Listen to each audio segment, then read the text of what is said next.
That's in position. They're now coupled together.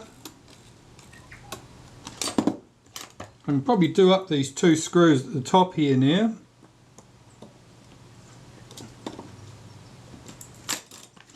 Check that that ratchet's ratcheting. It is, it's quite quiet, but it does do the job. That's good. What else have we got to do here? The rewind button.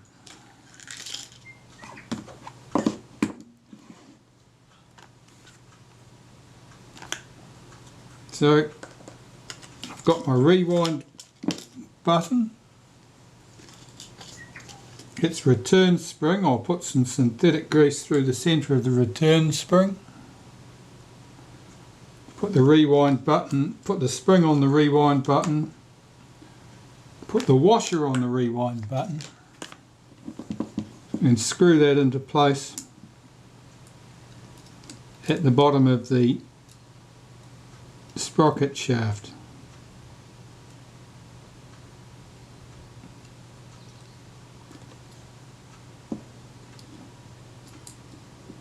It's not picking up.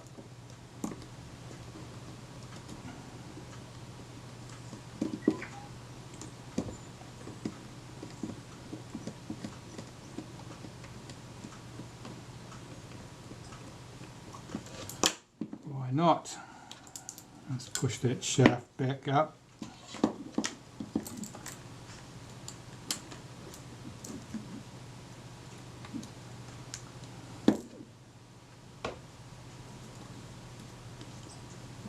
That looks better.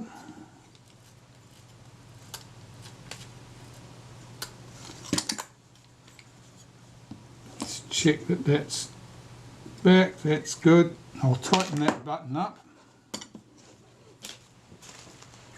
With the pliers that are also hidden behind the curtain. It's not passing through the washer, so I'll just have to wriggle that a bit. That's better, now it is.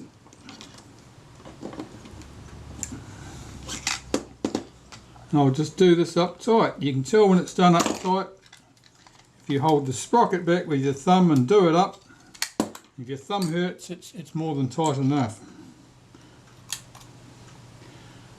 Right, well that looks good. That part of the film advance is good.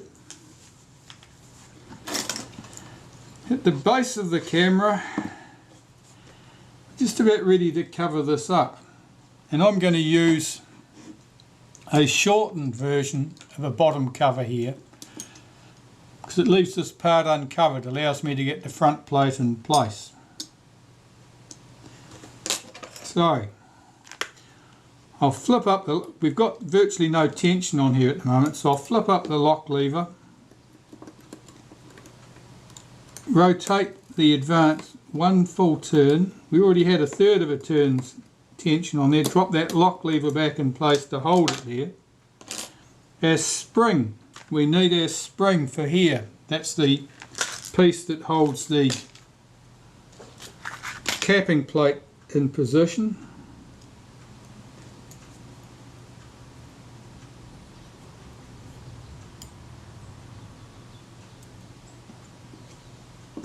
And this spring is held in place by this plate.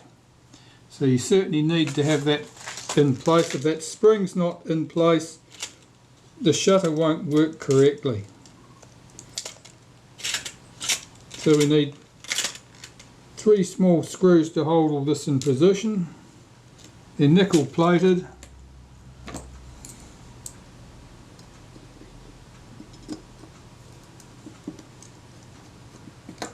One, 2, and the third one for luck.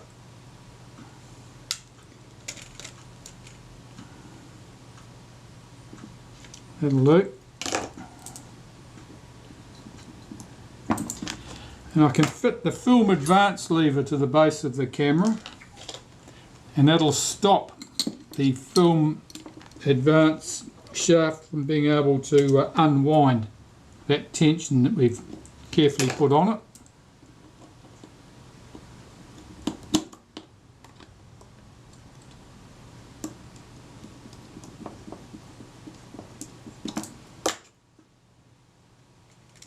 Two screws will certainly hold this sufficiently well for our purposes at the moment.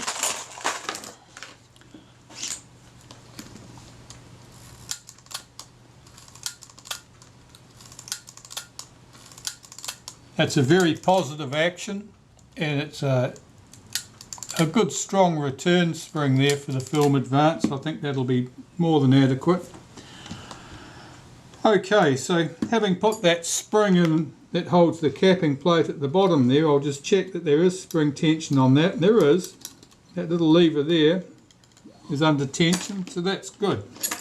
That all moves as it should do. And I did tighten these two screws up here, didn't I? Yes. Well, I think that probably start putting a few extraneous bits and pieces on here. We'll start with the tripod socket. Put that bush in place in the bottom of the camera. That bush supports the bottom of your film cassettes. There are 3 screws that hold this in place. It's worth getting the tripod socket back in fairly promptly, because otherwise every other time that you put the camera down on the bench you'll be striking the release button at the end here, which will open the camera back. It gets a little bit tedious.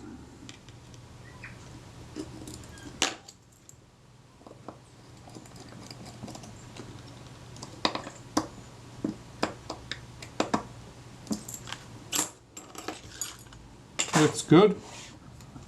At the top of the camera, what about the rewind? Let's get the rewind in position. And we'll want the bush and 2 screws. And these screws were loose when we started off. We'll make sure they're not loose this time. So typically I just use some of the synthetic grease, put it on the inside shaft,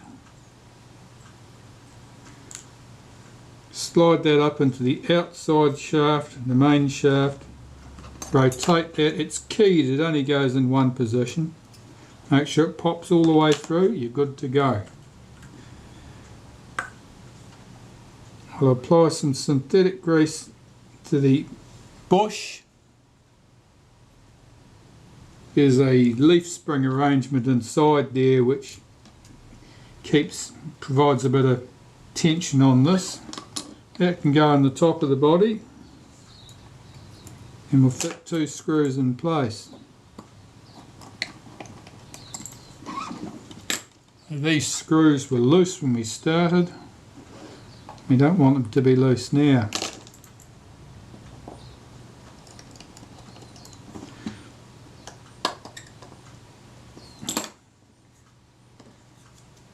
Too much grease on there. Okay, that's looking pretty useful.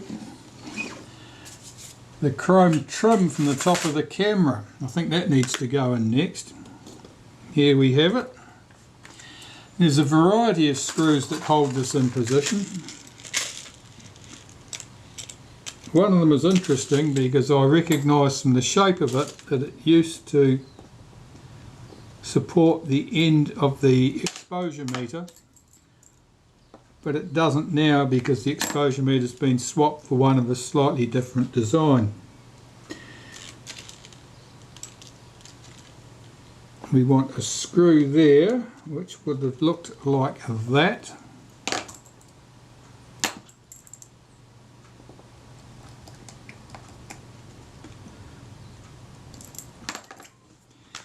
And our strap lugs. We want a strap lug at the end of the body there. And our strap lug is here. And it's exceptionally ugly. As you can see, that's been folded right up. So I've got to straighten all that out. I better find some better pliers to do that job. Right, this piece should follow this angle. It's been bent well out of shape. You can only achieve that by dropping the camera on its end. So we'll see if we can get that back to shape. That is really not useful.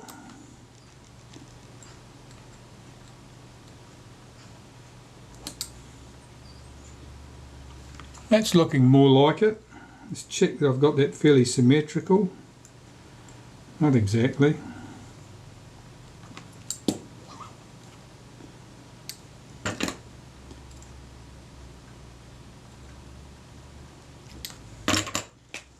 Let's put that in place. See what it looks like.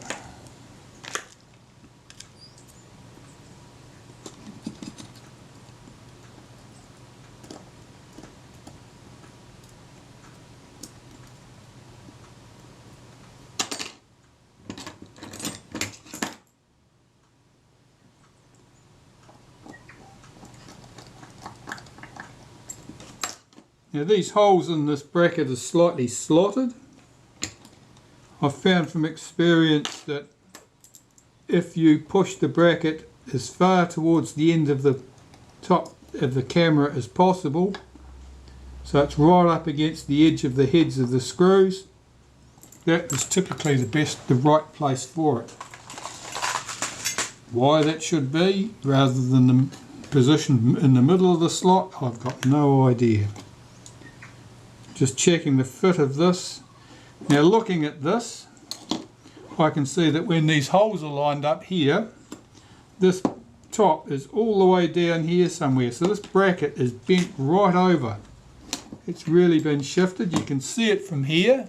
See how that bracket is bent right in. Let's see if we can straighten that up a bit. Something like that.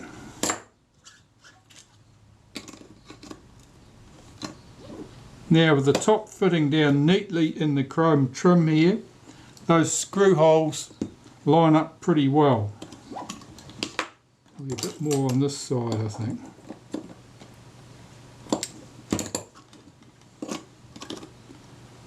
And most likely this screw hole will also line up correctly at that point. We'll put that post in and see how that looks.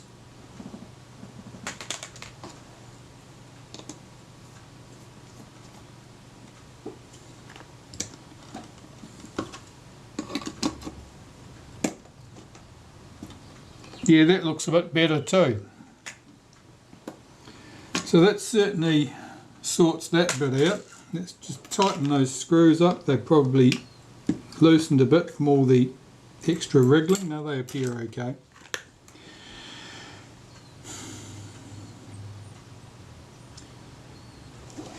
Well, that's just about ready to have the shutter cocking rack put in place. Here's our rack, and that will sit in there with that guide bush sitting there like that. This clamp plate sits on there like that, and our strap lug sits on there like that. Now that strap lug needed a bit of straightening work, so I'll just have a look at that. It's a bit twisted looking, it's not much. Yeah, I can see that. Let's give that a bit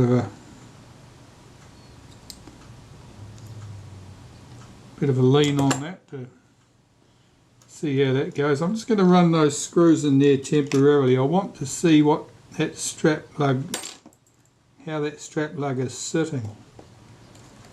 The screw that goes through this bush, that's interesting. It's got a plain shoulder on that screw to support that bush, so it's not like other screws, and you'll be able to tell it from the others if you look closely. Okay, let's have a look at that. Looking at that strap lug to see if it looks square with the body. It doesn't. It's got an obvious twist on it.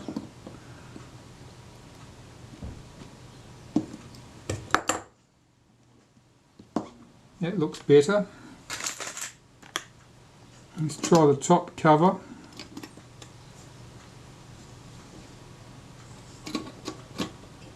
Why is that shift not sitting flat?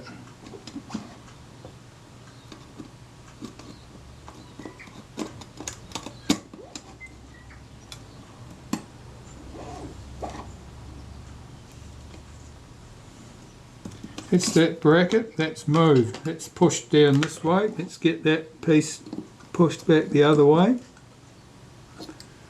Try that.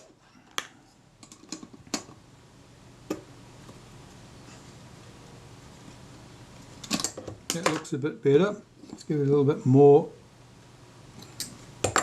adjustment. With this pressed down into the chrome trim around the top of the body there, the screw holes here all line up nicely. The screw hole at the end lines up nicely. The strap lug looks better than it did previously. I wouldn't say it looked perfect, but it looks pretty good. Okay, so that stuff is going to go there. That looks like it'll go without an argument now. I'll take these two screws out and get this all in place. Now there was a shim washer underneath one of those brackets. I'll see if I can, yeah, I've got that ready to go if I need it. So the cocking rack. With the film advance lever in the rest position, I'm just putting some synthetic grease on this shutter cocking rack. I'll drop that in there. Should be one tooth engaged. One tooth engaged at this end. There should be a gap at this end.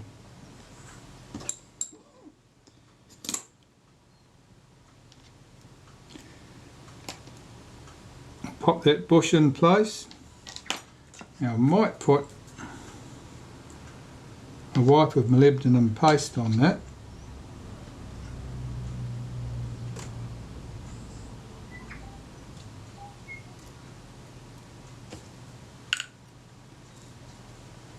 And put the strap lug in position.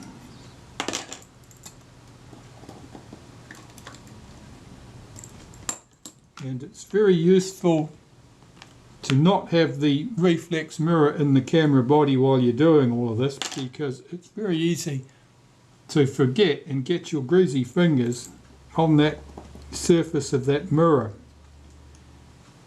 which causes weeping and gnashing of teeth because it's very hard to clean surface silvered mirrors. This piece, our little clamp down bracket's got a roller on it. Now I want to put some lubricant in that because that will be dry. So what I typically do is put a smear of synthetic grease on there and then press on it, and the hydraulic force will just force a little bit of grease in there, wipe off the excess, job done. A little bit of hydraulic pressure there is just ideal. It's a bit like forcing grease into wheel bearings, if people still force grease into wheel bearings. I don't think they do. So the screws for that bracket, well, I haven't even dug them out yet.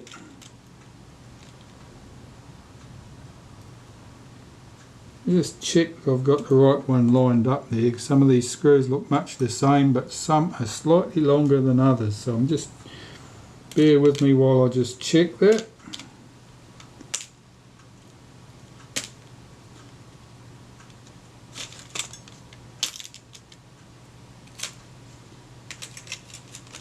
That looks fine.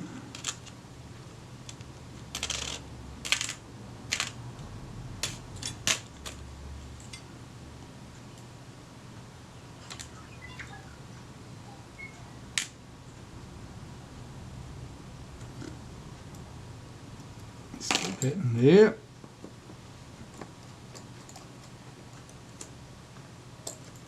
And there was a screw in there, a countersunk head screw went in there, and clearly it was probably longer than its mates. and I don't see one that fits that description. It was probably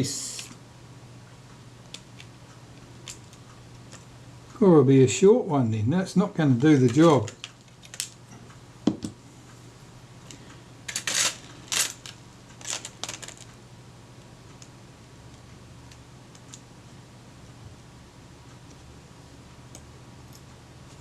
No, I don't like the look of that much. I think I want a longer screw in there. I'm just going to go and find one. Right, well the screw's all done up tight.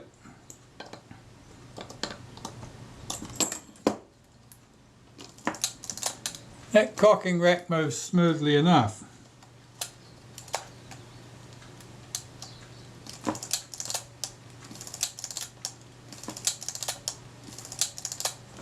So the only question there now is whether it'll move smoothly enough when that transfer shaft is, when the cocking rack is bearing on the transfer shaft. So I'm not putting any shims underneath this plate at the moment. We'll leave that exactly as it is. Quite happy with the feel of that as it stands. That spring that I put in there, that's still in place. That's looking good.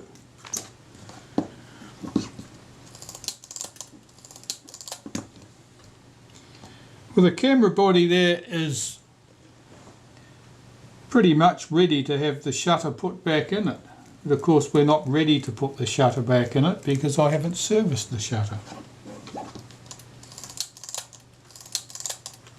But I'm quite pleased with the action there, so I think at this stage I'll stop working here on the body and turn my attention to the shutter. Of course I haven't really dealt with this business of the meter.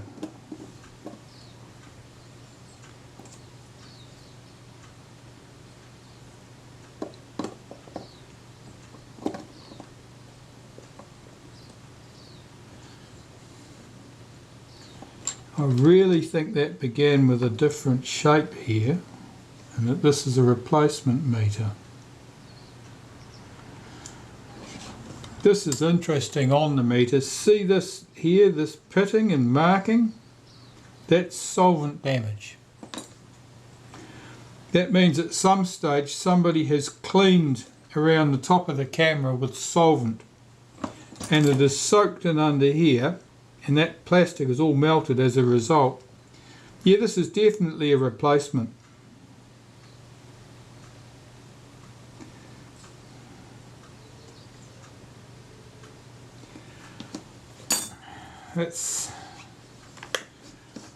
I'm going to have to think that one through.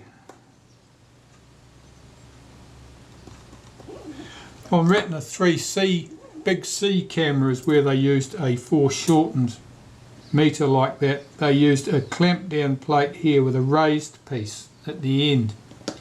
That was never used on the reflexes to the best of my knowledge.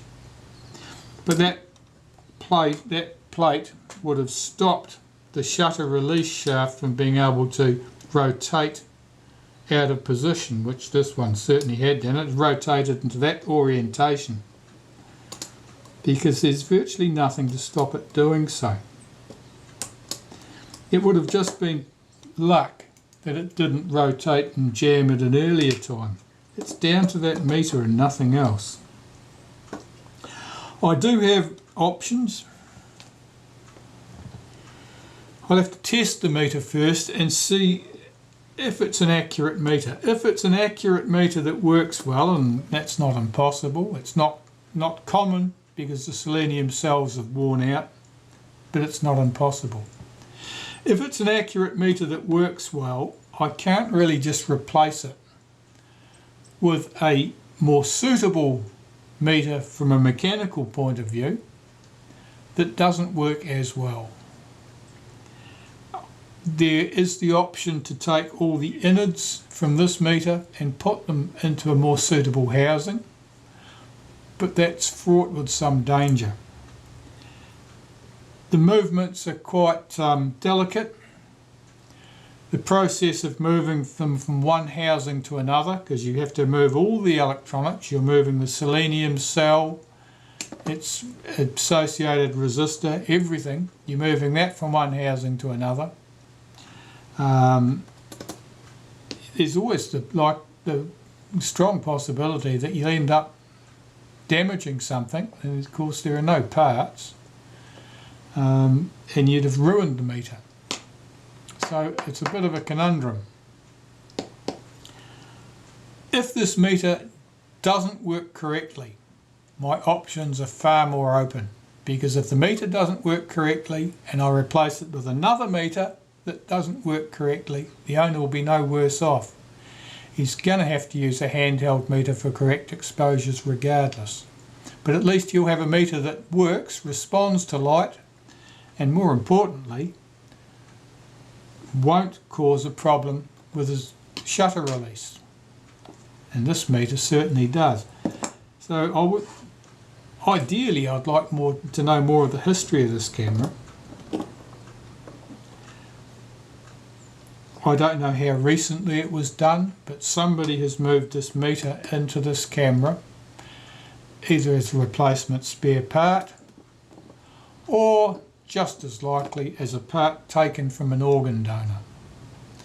And then the camera it's either been done as part of a repair job for the owner of this camera, or it was done prior to this camera being sold as a going concern to the current owner, presumably. A puzzle. Alright, I'll have to work on that one. In the meantime, the body is good. That's working well. We'll have to deal with that puzzle about the meter. The shutter.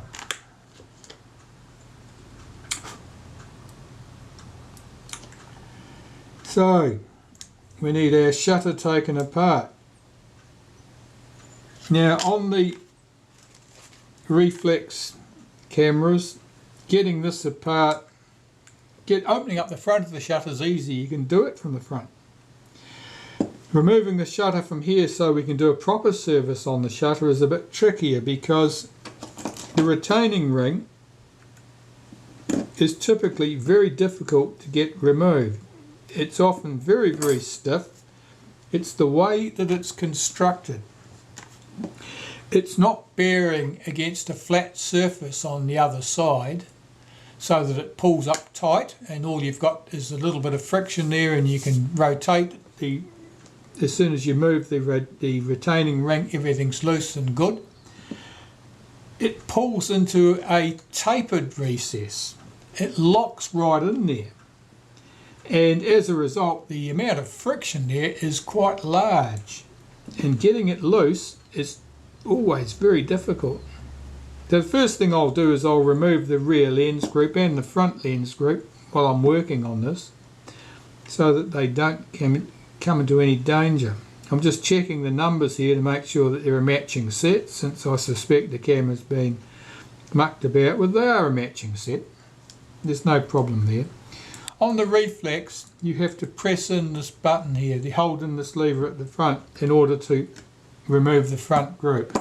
On a Retina 3C camera, of course, you don't need to press the lever in. You can just rotate it.